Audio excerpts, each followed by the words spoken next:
बिहार में जल्द सरकार का गठन होगा। शपथ ग्रहण के लिए सही समय और मुहूर्त तय किया जा रहा है। मंत्रिमंडल में प्रतिनिधित्व को लेकर सहयोगियों में बातचीत जारी है।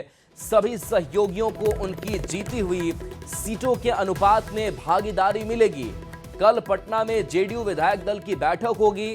पहले अलग अलग दलों के विधायक दल की बैठक होगी, उसके बाद जल्द ही एनडीए के विधायक दल की बैठक होगी, जिसमें एनडीए के विधायक दल का नेता चुन लिया जाएगा।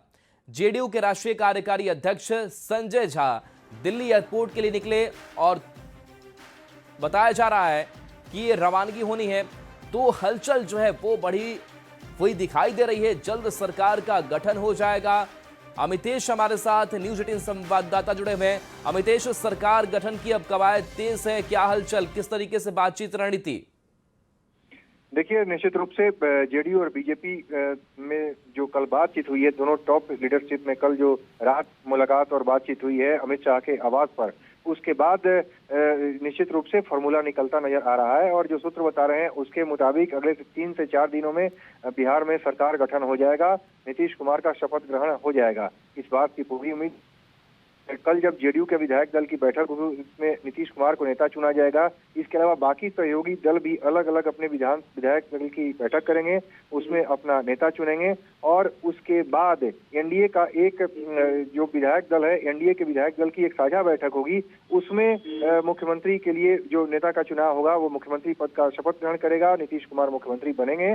और निश्चित रूप से इन तमाम कवायद में 3 से 4 दिन का वक्त लग सकता है और उस बात की पूरी उम्मीद की जा रही है। जो सूत्र बता रहे हैं उसके मुताबिक एक मुहूर्त देखा जा रहा है, क्योंकि भव्य तरीके से शपथ ग्रहण समारोह का आयोजन होगा, लिहाजा अगले 3 से 4 दिन काफी महत्वपूर्ण है। बुधवार या बृहस्पतिवार को शपथ ग्रहण समारोह का आयोजन पटना में हो सकता है, इस बात की पूरी उम्मीद है। और जेडीयू के राष्ट्रीय कार्यकारी अध्यक्ष संजय झा, जो कि दिल्ली आए थे, कल उन्होंने गृह मंत्री अमित शाह से मुलाकात की थी और आज वो पटना के लिए रवाना हो रहे हैं थोड़ी देर में। तो दिल्ली में जो मुलाकात होनी थी जेडीयू के टॉप लीडरशिप की बीजेपी के टॉप लीडरशिप से, वो मुलाकात हो चुकी है, उसमें बातचीत सब कुछ हो गई है। अब आगे तैयारी इस बात की चल रही है कि एक साझा बैठक करके एनडीए विधायक दल की बैठक में उसमें नेता का चुनाव होगा और शपथ ग्रहण समारोह की अब तैयारी की जा रही है। अमितेश, एक जो संभावित फॉर्मूला जिसकी चर्चा लगातार कह रहे हैं कि 6 विधायक पर 1 मंत्री, आपके पास इससे इतर या कुछ और खास जानकारी है कि फॉर्मूला क्या हो गया मंत्रिमंडल का?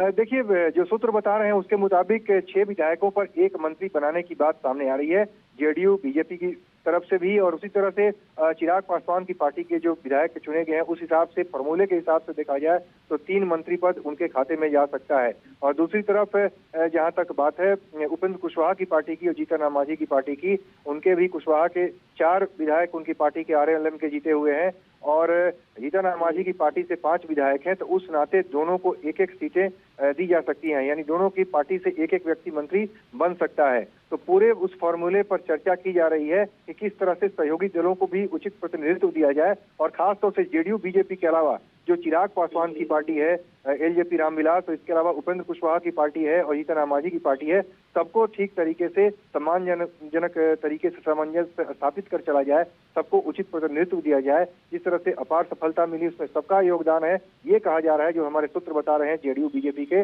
उस हिसाब से एक फॉर्मूला निकाला जा रहा है और सबको समायोजित करके एक बेहतर संदेश देने की कोशिश की जा रही है कि उस तरह से हम लोग आगे बढ़ें। जी अमितेश, इस फॉर्मूले के साथ साथ क्या कोई एनडीए के घटक दल से कुछ चेहरे भी चर्चा में है, जो रेस में है, कुछ खबर मिल पा रही हो? देखिए, अभी इस बारे में मंथन चल रहा है। सबसे पहली जो बात थी कि आपस में एनडीए के घटक दलों से बीजेपी के नेता बात कर रहे हैं। कल जेडीयू के दोनों बड़े नेता जो ललन सिंह केंद्रीय मंत्री हैं और संजय झा जेडीयू के राष्ट्रीय कार्यकारी अध्यक्ष हैं, उनसे मुलाकात हुई थी अमित शाह की, जेपी नड्डा की। और उसके बाद पटना में अगर आपने देखा तो नित्यानंद राय ने मुलाकात की थी उपेंद्र कुशवाहा से, संतोष सुमन से मुलाकात की थी, चिराग पासवान से मुलाकात की थी। तो आपस में बातचीत चल रही है। जो नेता हैं वो सहयोगी दलों को साधने की पूरी तरह से कोशिश कर रहे हैं, उनसे चर्चा कर रहे हैं। इसलिए अभी फॉर्मूला निकाला जा रहा है कि किस तरह से आगे बढ़ा जाए, और निश्चित रूप से बीजेपी की तरफ से मैसेज कन्वे भी किया जा रहा है कि एक फॉर्मूला मुख्य रूप से देखा जाए तो जेडीयू बीजेपी में ही बात होनी थी, क्योंकि जेडीयू बीजेपी दोनों की सीटों की संख्या लगभग बराबर है। इस बार जेडीयू पिछली बार की तरह काफी कम नहीं है, काफी पीछे नहीं है बीजेपी के मुकाबले। लिहाजा जेडीयू बीजेपी में मुख्य रूप से फॉर्मूला तय होगा, और उसके बाद बीजेपी के ही नेता पासवान से, उपेंद्र कुशवाहा से और जीतन राम मांझी की पार्टी से, तो निश्चित रूप से बीजेपी को बात करना इन तीनों घटक दलों से। आपने देखा होगा सीट शेयरिंग के भी मामले में जेडीयू ने बात नहीं की थी, और मंत्रिमंडल विस्तार की, जो मंत्रिमंडल में शपथ ग्रहण की बात है, तो उसमें कौन मंत्री होंगे, कितने मंत्री होंगे, इस फॉर्मूले पर भी बीजेपी के ही नेता संपर्क कर रहे हैं तीनों सहयोगी दलों से, चिराग पासवान से, उपेंद्र कुशवाहा से, जीतन राम मांझी से। जी चलिए, शुक्रिया अमितेश इस अपडेट के लिए आपका। पटना में प्रशांत किशोर को लेकर लगे पोस्टर से राजनीति फिर तेज हो गई है। दरअसल प्रशांत किशोर ने एक इंटरव्यू में कहा था कि अगर जेडीयू को 25 से ज्यादा सीट आएगी तो वो राजनीति से संन्यास ले लेंगे। अब प्रशांत किशोर को उनके दावे की याद पोस्टर के माध्यम से दिलाई गई है। जायजा लिया है न्यूज 18 संवाददाता संजय कुमार ने। बिहार विधानसभा चुनाव का परिणाम सामने आ गया है, लेकिन इसके बावजूद बिहार में राजनीति के तल्ख तेवर कम होने का नाम नहीं ले रहे। राजधानी पटना में एक नए पोस्टर ने सनसनी मचा दी है, और यह पोस्टर प्रशांत किशोर से रिलेटेड है। ये पोस्टर देखने में भले ही एक तरीके का लग रहा हो, लेकिन इस पोस्टर में जो बातें हैं वो अलग अलग हैं। कई जगहों पर ये पोस्टर लगाए गए हैं। देखिए, जदयू को 25 सीट से ज़्यादा होने के कारण प्रशांत किशोर ने लिया संकल्प, जीवन में कभी राजनीति नहीं करूँगा। ये निवेदक जो है नारी शक्ति की तरफ से ये पोस्टर लगाया गया है, और राजधानी पटना में हर चौक चौराहे पर यह पोस्टर लगाया गया है। दरअसल इसी साल जुलाई महीने में प्रशांत किशोर ने कहा था कि अगर जदयू को 25 से अधिक सीटें आई तो वो राजनीति से संन्यास ले लेंगे। अब उनको उनके दावे और वायदे की याद दिलाई जा रही है, और देखिए सब में अलग अलग बातें लिखी हुई हैं। ज़्यादा होने के कारण प्रशांत किशोर ने लिया संकल्प, राजनीति से संन्यास लूँगा। इसमें अब हताश और निराश, देखिए ये शब्द देखिए, गौर कीजिए, हताश और निराश प्रशांत किशोर ने राजनीति से लिया संन्यास। क्वेश्चन मार्क जो है ये इसमें लगाया गया कि क्या वाकई में वो राजनीति से संन्यास लेंगे। उनके जो दावे थे और वो वायदे थे उस पर वो कितने खड़े उतर रहे हैं, इस बात की याद दिलाई जा रही है। कुछ जो दूसरे पोस्टर हैं उसको भी आप देखें, गौर करें, इसमें भी तो वही ज़्यादा होने के कारण, 25 सीट से ज़्यादा होने के कारण प्रशांत किशोर ने राजनीति से लिया संन्यास। एक और इसके बगल में ये पोस्टर है, और इसमें भी देखिए अब ये लिखा हुआ है, ज़्यादा आएगा तो मैं राजनीति से संन्यास ले लूँगा, अपने कथनी पर कायम हूँ और राजनीति से आजीवन संन्यास लेता हूँ। नारी शक्ति ने अब प्रशांत किशोर को उनके दावे की याद दिलाई है। हालांकि पार्टी की तरफ से ये कहा गया है कि जनसुराज की तरफ से कि प्रशांत किशोर संन्यास नहीं लेंगे, और मजबूती के साथ और दृढ़ संकल्प के साथ बिहार में उनकी राजनीति लगातार जारी रहेगी, और राज्य के जो लोग हैं उनके मुद्दे को वो लगातार उठाते रहेंगे। लेकिन फिलहाल इस पोस्टर ने बिहार की राजनीति को और गर्मा दिया है। कैमरा पर्सन मनीष जुनिया के साथ संजय कुमार, न्यूज 18 पटना। नई सरकार को लेकर हलचल तेज है। सीएम आवास पर मुलाकात का दौर चल रहा है। नीतीश कुमार से नित्यानंद राय की मुलाकात हुई है, तो पटना में मुलाकात का दौर जारी। एनडीए घटक दल के बड़े चेहरे जो मुख्यमंत्री नीतीश कुमार से मिलने के लिए सीएम आवास पहुंच रहे हैं, मुलाकात हो रही है, बधाई संदेश दिए जा रहे हैं, शुभकामनाएं दी जा रही है। और उपेंद्र कुशवाहा भी सीएम आवास पहुंचे थे, उन्होंने मुलाकात की नीतीश कुमार से, वहां से निकल चुके हैं।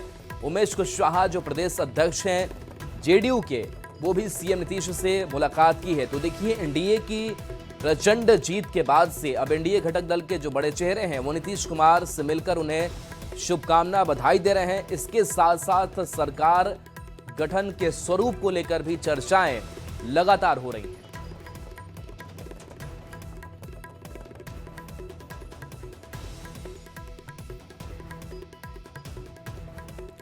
जेडीयू विधायक अजय कुमार ने सीएम आवास जाने के पहले न्यूज 18 से बातचीत की। उन्होंने एनडीए की जीत पर खुशी जताई और कहा कि नीतीश कुमार ही मुख्यमंत्री बनेंगे।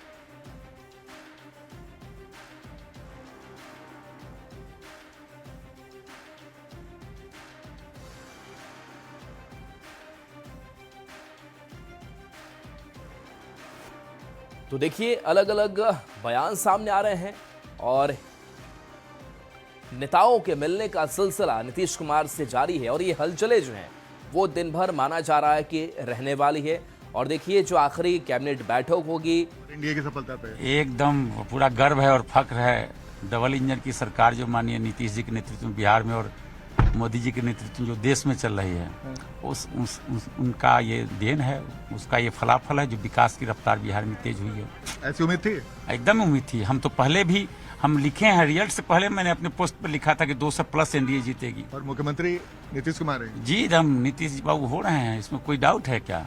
तो ये थे अजय कुमार मीनापुर से जेडीयू विधायक जो काफी उत्साहित है और ये भी दावा करते हैं कि मुख्यमंत्री नीतीश कुमार ही होंगे। कैमरामैन दीपक के साथ आनंद मित्राज, न्यूज 18 नेटवर्क, पटना। तो वहीं भगवान सिंह कुशवाहा ने सीएम नीतीश कुमार से मुलाकात के बाद बड़ा बयान दिया। उन्होंने कहा कि नीतीश मोदी की जोड़ी हिट रही और मुख्यमंत्री नीतीश कुमार ही बनेंगे। और मैं अपना जिला में तो टोटली सातों में सातों कर दिया, सब पाया। जो पिछले बार मगध साहब पूरा साफ हो गया, सब साफ था। तो मेरे आने के बाद मगध और शाहबाद में सभी सीटों पर हमने जीत हासिल कर लिया। तो विधायक दल की बैठक वगैरह कब हो रही है सर? अभी नहीं बताया, ना पूछो नहीं किए। मुख्यमंत्री तो वही रहेंगे ना। और पटना से आनंद अमृतराज हमारे साथ जुड़े हैं। आनंद, सबसे पहले अब चूंकि सीएम आवास की हलचल बढ़ी हुई है, बधाई शुभकामनाएं जरूर दी जा रही है, लेकिन अब सबकी निगाह है सरकार के गठन को लेकर के कैबिनेट का स्वरूप कैसा होगा इस पर टिकी हुई है। फॉर्मूला फिलहाल जो संभावित सामने आ पा रहा है वो गणित क्या कहता है? देखिए फार्मूला साफ है। पिछले बार भी एक फार्मूले के तहत सरकार का गठन हुआ था और इस बार 6-1 का फार्मूला बताया जा रहा है राहुल, जिसकी चर्चा लगातार हम लोग कर रहे हैं। 6 विधायक पे 1 मंत्री बनाया जाएगा। इस से अगर देखें तो बीजेपी के कोटे में 15 सीट जा सकती है और नीतीश कुमार जिनके बारे में चर्चा है कि फिर से एक बार मुख्यमंत्री की शपथ ले सकते हैं, तो ऐसी स्थिति में जेडीयू का 13-1 या 14-1 का फार्मूला हो सकता है।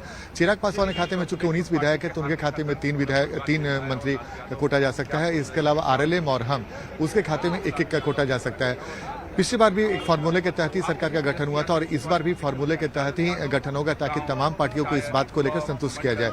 जाहिर तौर पे जो समीकरण है 85 और 89, ऐसी स्थिति में अगर 14 मंत्री बनते हैं तो 14 से 84 और अगर मुख्यमंत्री को जोड़ दिया जाए तो संख्या बढ़ जाएगी। लेकिन ऐसी स्थिति में जो सूत्र बताते हैं कि 13-1 का फॉर्मूला हो सकता है कि 13 मंत्री और 1 मुख्यमंत्री को मिला के 14।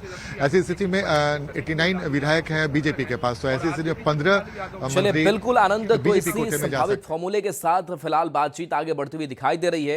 एक छोटे